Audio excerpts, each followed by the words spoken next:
Welcome to Conveyancing Matters with Lorraine and Stu. Join us for a chat about all things property. Hi Lorraine, hi Rob, how are you? Good, thanks Stu, how are you? Not bad, thank you. Welcome to another edition of Conveyancing Matters. We've got the guru, the legend, Rob Hailstone. How are you? I'm fine, thank you. Good to see you both. Did I big it up better than Lorraine did on the last chat we had? There's no more superlatives left, I don't think, for me. Oh, there must be. Beginning of 2021, Rob, there must be. We must be able to find something. I think there's other words that people could use, but you're far too polite. We're going to save those for the next podcast when you're not on. Thank you, yeah. We'll talk about you behind your back, Rob. It's okay, mate. That's good. Better to be talked about than not talked about at all. Exactly. Well, welcome, Rob. We thought it would be great in this Conveyancing Matters chat to try and, if you'd both like to get your crystal balls out, I'm sure we'd be all delighted to have a little look at them. But to try and have a look forward to 2021 in the conveyancing world. 2020 has been, unprecedented is an overused word, but I think that's probably a pretty fair assessment of 2020. Lots of conveyancers working extraordinarily hard. Lots of things coming up in 2021, Rob, and obviously with you as the head of Bold Legal, you do have a unique position in the market, really, with the coverage you've got, the range of firms you deal with, and the range of perspectives, really. So we thought it would be really good to chew the fat with you right at the beginning of the year to have a think about your views on what's coming. So do you what do you think? What do you think, Rob? I really don't like giving predictions because they are so difficult to get right. But obviously, I'm sat in the chair, so I've got to say something.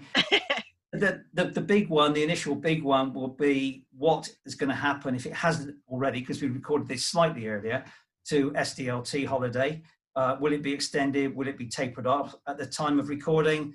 I don't think it will be. I think it's going to end on the 31st of March, and then the market will, I don't want to say die, but it will certainly slow down a lot in April. So I think the first quarter of 2021 will be extremely busy, as it was last quarter of last year. But I am expecting a bit of a tumbleweed time from April onwards for a while. I thought actually, I think I'm still of the view that, given that the government sort of, struggling with, Brexit and the pandemic and all the rest of it, and I don't say that, I hasten to add, with any sort of political stance at all, but I had thought that, they may do a last minute taper. I just think that they're not thinking about it early enough.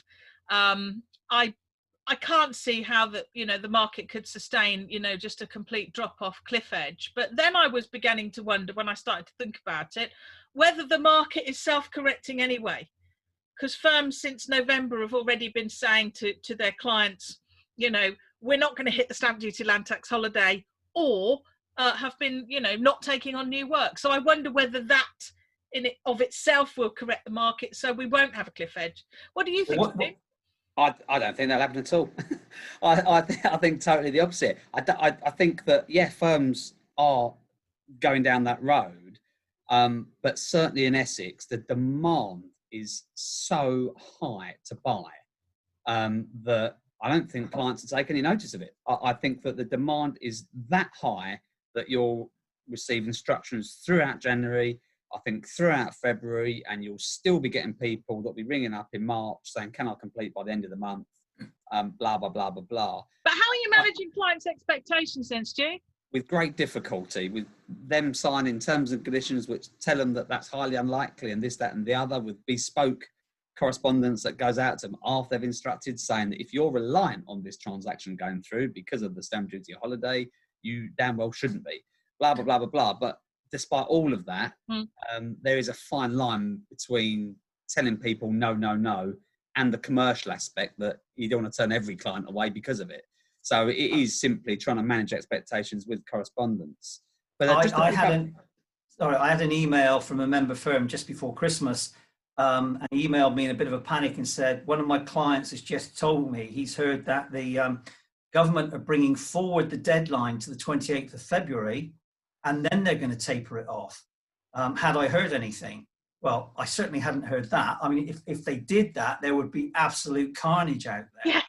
And I did refer him to the fact that on the 10th of December, the government posted a comment on the petition to call for the extension of the SDLT holiday, to say they've got no plans to extend it. So that was only a couple of weeks or a week or so before that question was asked. But maybe it was just his client's way of saying, get me in on the 28th of Feb instead of the 31st of March.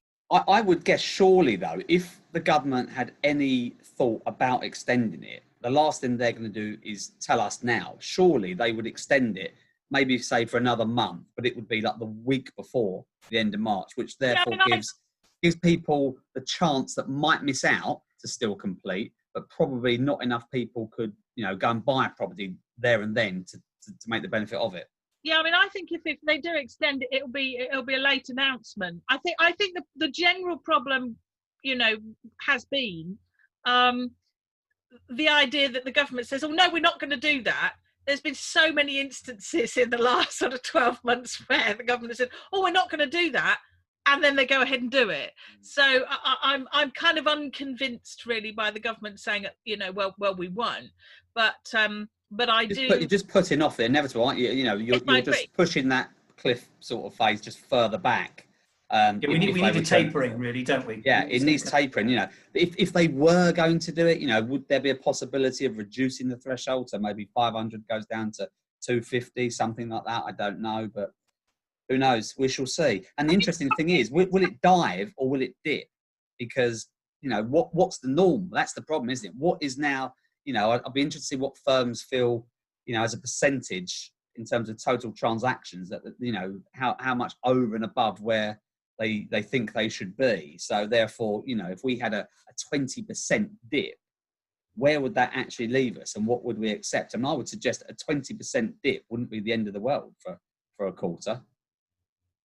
What's your feeling, Rob? Well, I think if we only get a 20% dip in April, if that's the end date at the end of March, I think that's going to be acceptable for most firms, maybe ideal for most firms. People keep referring back to the double Myra's tax relief situation when it did crash, and we may have more of a recession this year. We may have more unemployment.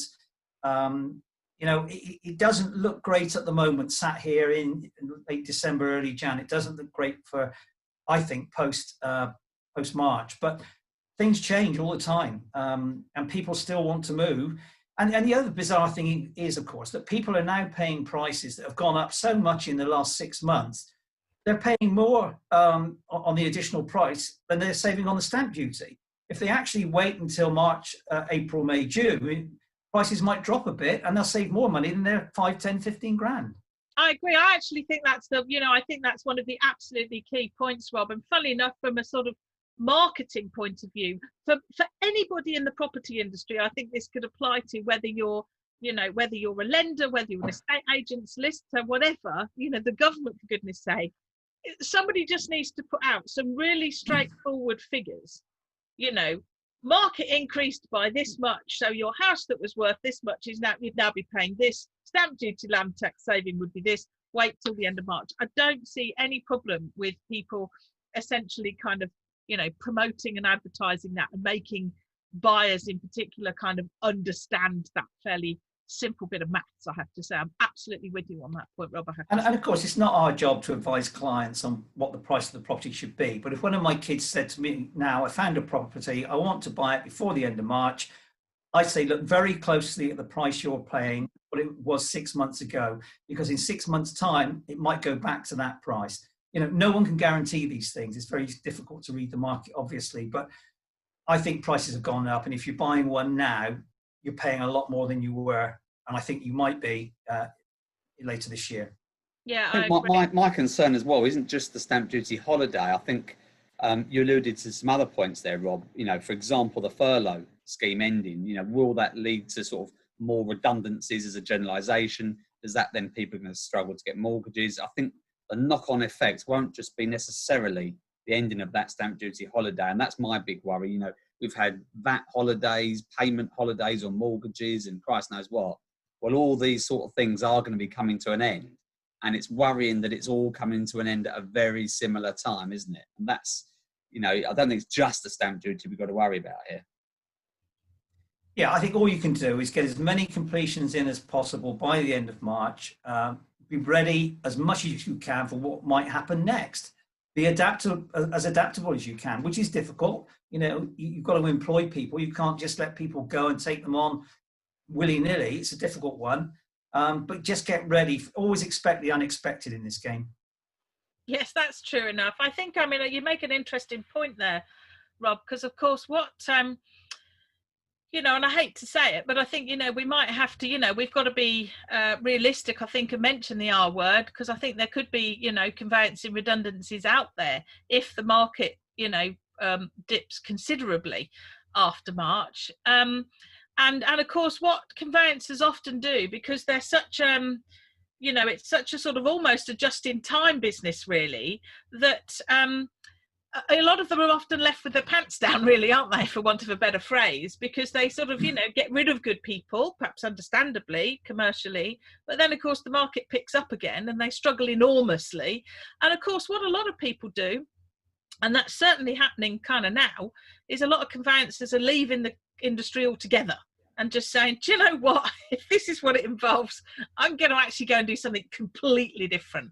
And, you know, firms in, you know, the third quarter of 2021 might find it's actually quite difficult to recruit. That certainly happened in the sort of 2008-9 crash, and commercial property lawyers in particular, they were like hen's teeth after that, because firms just got rid of a load of them. They all went and did something else, and then when they needed them, they weren't, the market wasn't there, the pool of talent wasn't there.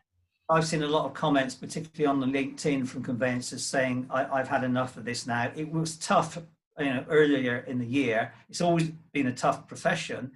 It's far too tough now. I don't get paid enough. The hours are too long. I'm going to go and retrain and do something else. And I've got a bit of a worry that in a year or two, we could have a shortage of, let's say, experienced conveyancers. I'm not sure if new youngsters are coming into the industry, the profession. You can probably comment on that. I know the CEO have got their training course, etc.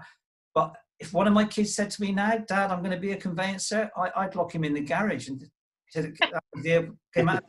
He came to his senses. Yeah. I think that problem with staff, I think that's been around for a while. I think you know, my experience of the last recession, and following the last recession, the amount of people within the industry of a certain experience level following the recession was certainly a lot less, and it's as, you know, as low as I can remember it for many a time. Like you say, it's difficult to make the job role attractive at this moment in time, isn't it? Yeah, and I get very defensive about conveyancers, particularly when I read the estate agency press, as I do every day. It's part of my job. I do that, and there's always negative comments about conveyancers. Even if we begin to moan slightly about the volumes of work, they just come down on us like a ton of bricks. You know, somebody said yesterday, oh, you poor sausages, and all the rest of it. They've got no idea how difficult the job is, how stressful, how risky. In many cases, it's not particularly well paid. They need to walk a mile in our shoes before they can comment like that, really. And maybe vice versa. Maybe we need to see what they do day in and day out. But there's very little sympathy and empathy out there for conveyancers. And I think they think we all go home at 5 o'clock. We never go in early. We never work late. We never work weekends.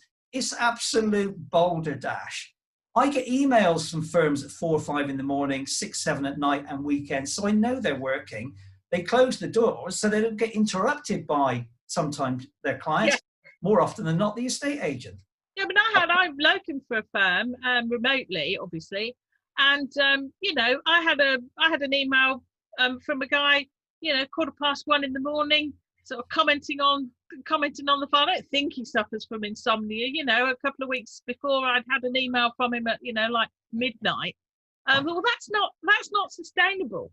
But kind of looking ahead again, Rob, really, one of the things that certainly, you know, became, got a lot more traction again, and a lot more kind of comment and interest, is this idea that, you know, you've been you know, involved with and talking about almost since the get-go, this you know, this sale ready pack, Rob. I mean, you know, talk to us for a moment, if you dare, about the home information packs, because that's obviously where you started, and the whole idea being, you know, let's get a sale ready pack. Well, A lot of talk about that during 2020. So So talk to us a bit about that, Rob. Well, you've got me on my hobby horse now, really. So No, we haven't got that long, mate. You might have to tell me to shut up in a minute. When it gets dark outside, I'll stop. Yeah. Stu, just scratch your ear. Just going back to where it started with. Yeah. Oh, it's Rob's you're still going, Rob. Christ. That's so rude. Where it started with me, 2005, Housing Act came in, and I saw that home information packs were coming. And a seller would have to have a pack before they could put their property on the market. My immediate thought was, great, they're going to have to go to their lawyer before they go to the estate agent to get a pack. This could not only level the playing field, it could switch the playing field around completely. So I wrote to the Gazette a small article. Does anyone want to join my action group called HIPAG, Home Information Pack Action Group? Within 3 months, I had about 100 firms say, yeah, we'll join your action group. And then they started paying me some money. I was then getting more money in from that than I was doing conveyancing. I thought, oh, hold on a minute. I've got to do something for these people. They're paying me. So I gave up my job. I started going up and down to the Deputy Prime Minister's office, as it was at the time. I met Dennis Pursehouse, who drafted the Act, and lots of other people. And I pretty quickly worked out, like everybody, that the basic home information pack the government wanted was a load of rubbish. So I thought, that's fine. We can refine that. The lawyers in the country can make that much better so easily. So I wanted a business that would produce what I called a QCP, which was a quick crap pack. I wanted that quick crap pack produced as quickly as possible, as cheaply as possible, so the client could get the property on the market. And then what I wanted the lawyers to do was to say, right, now the property's on the market, I'm going to start adding the transfer, the planning permissions, the guarantees, the building regs, and I'm going to turn that QCP into another QCP, which is a quality conveyancing pack. And it was that simple for me. We had one opportunity to level the playing field with the agents. And I'm afraid we've missed it. Not necessarily our fault. So I set up a business with OJ Straker. We were producing packs. Lawyers were getting involved. They were making the packs as exchange ready as possible. Excuse me. And transaction times were beginning to drop. And then, of course, the government decided to scrap HIPs. We made our 12 staff redundant, made me and Lynn redundant, blah, blah, blah, as I think I mentioned in the last recording, came back to Devon. But I think we're going full circle now, because there is this group out there called the Home Buying Selling Group. They've been looking at information up front, Beth Rudolph and Kate Faulkner and others and myself. And there's firms out there at the moment producing sale-ready packs. So I just got something on the screen here. I won't read the whole thing out, but there's a firm, I don't think Lisa will mind me telling everybody, there's a firm in Ipswich, Atwell's, Lisa Nyland. She's producing a move-ready pack, basically saying to her clients that instruct me when you instruct the agent. I'll get a pack together, ownership documents, planning permission, building regs. I won't charge you anything until the transaction completes. And she is saying that not only is it reducing transaction times, but she's now beginning to win more work because of it. It's a no-brainer. If I went back to conveyancing now and my client said to me, I've just put a property on the market, can you produce a pack? I say, brilliant, because you know why? I haven't got Stuart chasing me for the contract or somebody else chasing me for this, that, and the other. I can get the pack ready over the next 3 or 4 weeks. I can put it on the shelf. Somebody pops up next week and says, got a buyer, pack goes out, 60, 70, 80% of the work is done. It's what a great way to do your conveyancing in under that less stressful environment, in that less stressful environment. Obviously I think what really did for home information packs, and clearly, bless you, Rob, you were on the, you were at the coalface of that. I wasn't, but from the outside looking in, I always felt that the problem with the home information packs as originally constituted was that whole sort of, hot potato of the seller sticking a survey in there. And unless and until the lenders said, yes, we will accept a survey produced by the seller, that was always going to be the sort of death of that product. And as you say, I think probably an opportunity missed, but the lenders just, we're never going to get on board with that. Yeah, I think you're right. But I think also what's going to happen in the future, the Home Buying and Selling Group are now producing an online questionnaire called the BASB, Buying and Seller Property Information. It's a mixture of the estate agents' consumer protection regulations form and questions that are included on the TA6. It's a very comprehensive questionnaire. it's going to be, I think, semi-automatic. So when the agent or the client says, you've got to get this new form, this new questionnaire completed, they'll be able to complete it online. Some of the information they will be able to call in automatically from the land registry or from the local authority. And I think going back to the lender issue, if we're getting more information up front and the lender looks at that information, sometimes before an offer is made, there could well be fewer fall-throughs later on, because the lender will say, well, I'm not going to touch a property that's got a flying freehold, or I'm not going to touch a property that's got this problem because I can see that, or I'm not worried about that property because it's in the flood zone because I know it's at the top of a hill. So I think all this information up front could help pretty much everybody in the profession. How do they, I mean, having a new form, I mean, you know, I you know, admire anybody for doing it, but you know, you have to say that the Law Society, the protocol, the CQS, that's all, you know, the TA6, that's all so, and I hate to use this political phrase that's become one over 2020, you know, baked in, but how, you know, how would anybody penetrate the market with something new? Well, the Law Society are part of these discussions. You know, I can't say too much publicly. I am privy to certain things that are going on behind the scenes. Let's just say it's possible. If we keep talking to the Law Society, there may be a way around the issue with the TA6 that's beneficial for everybody concerned, including Law Society, the consumer, the lawyers, everybody. There may be a way through it. Everybody's working really hard behind the scenes to try and make this happen. There's already a pledge out there from the Home Buying and Selling Group that we should be getting information up front. I'm at the moment with a team of guys building an online platform so that lawyers and agents can construct a seller's pack. But, you know, even though I'm doing that, I would sit here now and say, you don't need a system. It might make it easier when we get it out there, you know, hopefully very shortly, but you don't need a system. Lisa's already producing packs. She's just getting the documents in and putting them in a folder and waiting until they're needed. Now, if we've got an all singing, all dancing system, which hopefully we will, great, you can put them in the system, you can request your searches, and that's another issue. You know, if a seller's lawyer requests searches and passes them over to the buyer's lawyer, will the buyer's lawyer accept them? Will the lender accept them? I think they will. Again, there's things going on behind the scenes to indicate that they might do. They all became, well, most of them became code compliant after HIP. So you've got COPSO, etc. And the legal responsibilities do pass over, or benefits of the legal responsibilities do pass over to the buyer and the buyer's conveyancers in most cases. But there's other ways to smooth that particular journey as well. I won't say too much. It's a bit of a trade secret for me right now, but we've cracked that nut. That sounds exciting. So, Stu, tell me your view. Yeah, I mean, it's no different to Rob. We've been doing something here for years, very similar kind of thing. We call it a fast move process, and simply we try and lobby all the estate agents that give us work to give us the client when they market the property. Simple as that. We then send the clients a quote at that point, send them the forms to complete. It's no different really. It's just simply, I'm not sure the level of information needs to be exhaustive at the start. I think it's just the bog standard, getting clients active when they market, rather than, you know, sitting there waiting for months until such time as they've sold. Everything becomes urgent. Then you've got to work at 1,000,000 miles an hour. So it's just sort of spreading the process out, doing everything a bit sooner.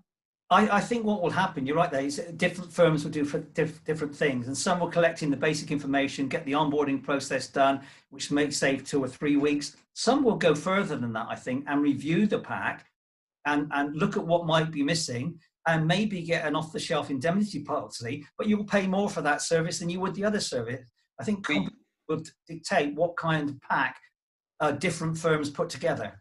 We download a copy of the title as well, and we had a client that, this is only probably 6 months ago, that didn't realise he had a second mortgage secured against the title to the property.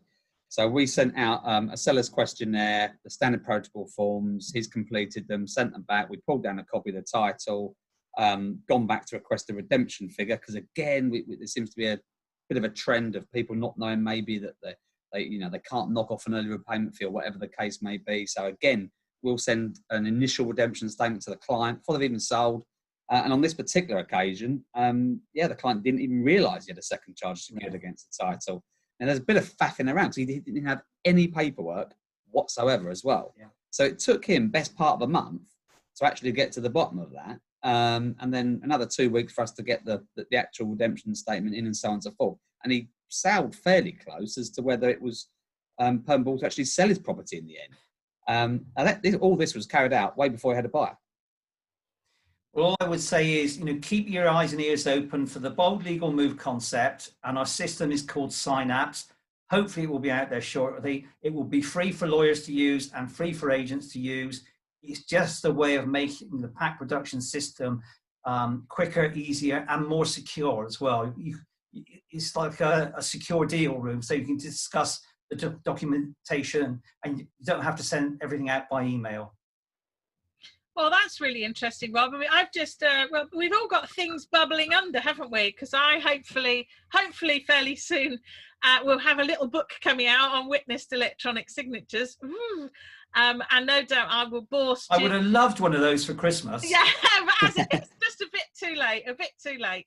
But yeah, but clearly, one of the interesting things around that is obviously, the security aspect. And at the moment, the Land Reg hasn't quite sort of buttoned down, the security requirements around witnessed electronic signatures and the platforms that are needed for document signatures, because interestingly, it's what triggered it, as you saying, about email, because there's, again, just this quite sort of flippant, reference to email, but of course it's, one of the most, risky, insecure, means of communication that we probably now have, thanks to the cyber criminals. So maybe that's one of the things that firms will really start to embrace and understand in 2021 is, is the need to just communicate much more safely and much more securely. And maybe that additional layer of security, a secure document room, deal room, whatever, will help with the PI issues as well. Well, that's definitely not going anywhere, is it, that issue? I mean, as you say, we talked in our end of 2020 review, our retrospective about, PI premiums, and I do want to try and be more positive about, what might happen in 2021. But I think we do have to have a bit of a dose of realism about those old indemnity insurance premiums, really. It would be nice if you invited me back this time next year for 2 reviews as well, to see whether we got anything right or everything wrong. I think we should. I think we absolutely should. I think we should. Definitely. So, Stu, any other 2021 nuggets you want to share? Not predictions. I completely agree with Rob. I think, a prediction, you're kind of you're hoisted by your own petard if it doesn't happen. But well, I'm gonna jump off the fence, and take nothing from this whatsoever, because this is just gut feeling. But from what I see and feel, the demand is so strong for buying property at the moment that a sort of supply and demand kind of matrix, I'm starting to believe, and I was a massive advocate for thinking there would be a dip in April, May, a massive advocate, and no doubt there will be a dip. But I am starting to get more and more positive about 2021. And I am starting to talk myself into thinking that this dip will be very temporary and it won't be as large as maybe some people are expecting. I think there's work to be done from the government's point of view, because as we sort of spoke about earlier, I think it's not just a stamp duty holiday. But I'm still sort of pinning my badge on the demand for property being so high. And I'm sort of leaning towards this theory that we've had all this lockdown and you can't do absolutely bugger all really, apart from stay in your house. So what's the most important thing in people's lives apart from family is probably now going to be the property that you live in. And I think people are going to sort of lean towards spending more money on property, maybe less extravagant holidays. I'm sort of pinning my hopes on not such a crash, just a little dip. A little dip. And what's your feeling, Rob, about your members? Do you think they're going to start feeling more positive? Yeah, well, it depends what we put out there. With a comment like that from Stuart, they're going to be buoyed up. They're going to be booking their holidays now for next year, I think. Now they're buying houses, Rob. No holidays. You've got to buy houses. Well, we all know a lot of people now want to move out from the cities to the countryside, and that demand will be there for a long time, I think. What might happen to the inner cities, the town areas, I'm not really sure. But I think you're right to be reasonably positive about next year. I'm a 60-40 guy for next year. I think it's going to be better than worse, 60% better than worse. It will dip, it will go quieter if SDLT ends, but it may be at a level that is reasonable, acceptable and doable without all the stresses and pressures everybody's got. Yeah, I think it's going to be okay. I think we've got to be realistic, haven't we? That we've pulled forward our pipeline significantly. And because we've pulled that forward, law firms in general will need a period of time. Let's hope it's a smaller period of time where it does have a dip, just to get on top of all the, you know, the admin side of things. Once people have completed, get that flushed through. I just hope by, say, maybe, you know, June, July, we're back on a bit more of a stable sort of keel, and we can sort of move forward, especially for the you know, the 6 months or the rest of that year, sort of on a more stable kind of basis without this kind of peaks and troughs. That's what's made it so difficult last year. And the one thing I would say to the law firms who put their fees up, and I know you're both going to echo me on this, is don't put your fees down. No. Put them up. Agree. Even if the market goes quiet, keep the fees on that level. They've gone up across the board. They're now at a reasonable level for most firms, hopefully. Don't shoot yourself in the foot and reduce on the 1st of April. The mistake that the industry made. For God's sake, don't do it. No, I agree. I mean, I think that the profession's just raced to the bottom on fees over the last 20 years has just been extraordinary. You know, the surveyors didn't do it. Nobody else has done it. You know, and I've just found that absolutely extraordinary. And I know I've said this to Stu on earlier Conveyancing Matters, Rob, but I've been, you know, done work, in-house work in firms. And one firm, I think the senior partner decided to sit in after a 2-day session with his staff and said, well, you know, I don't know why we do conveyancing, given that it's so risky. And I said, well, I don't know why you do, particularly because, as I discovered, you know, at about 10 to 10 the morning when I arrived, Rob, he was doing conveyancing for, you know, average conveyancing for, you know, £250 a file. And that clearly was the market they were in. Don't get me wrong. I'm not blaming anybody, but, you know, but that can't be sustainable for the level of risk involved. What we might see this year as well is some progress on the regulation of estate agents. Yeah. Because that was mooted before. It's been put on hold for obvious reasons. They intend to bring that back.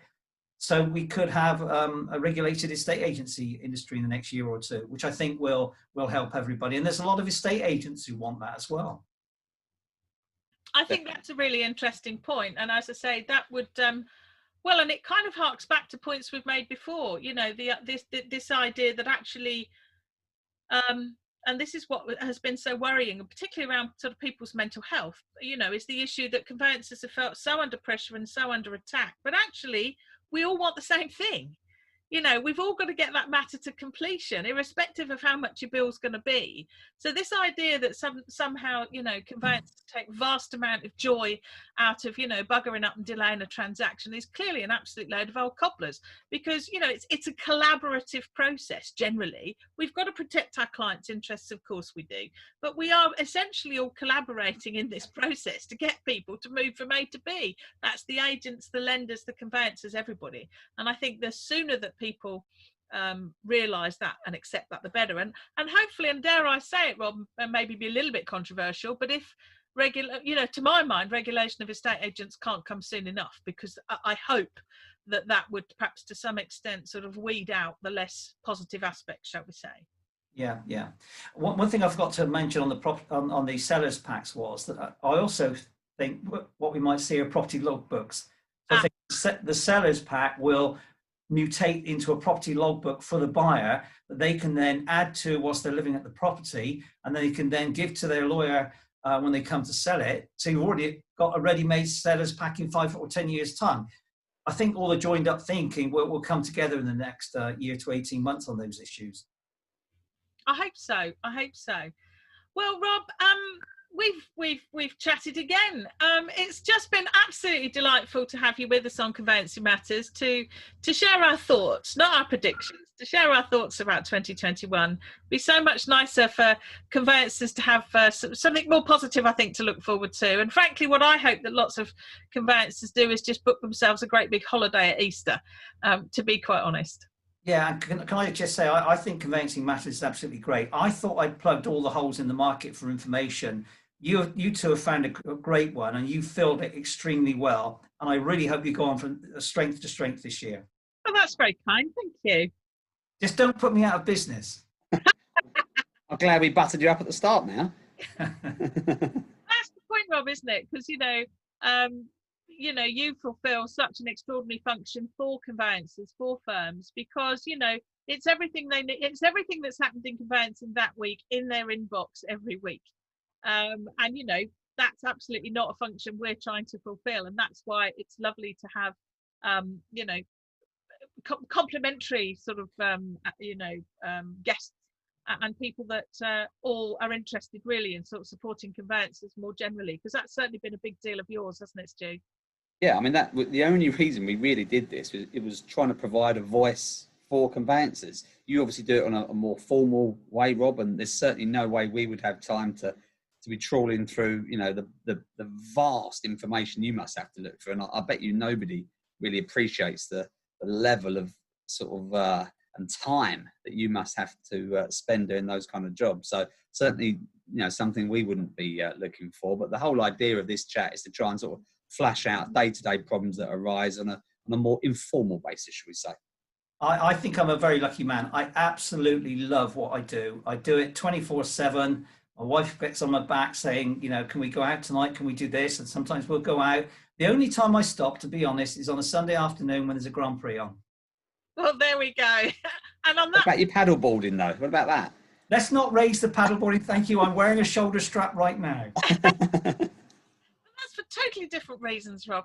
Well, it's been absolutely delightful having you chat at the beginning of 2021 with us, Rob. We're really, really grateful. Absolutely love your office, love the view, love your waving cats. So take care and thanks for joining us. Bye-bye. Take care, guys. See ya. Bye.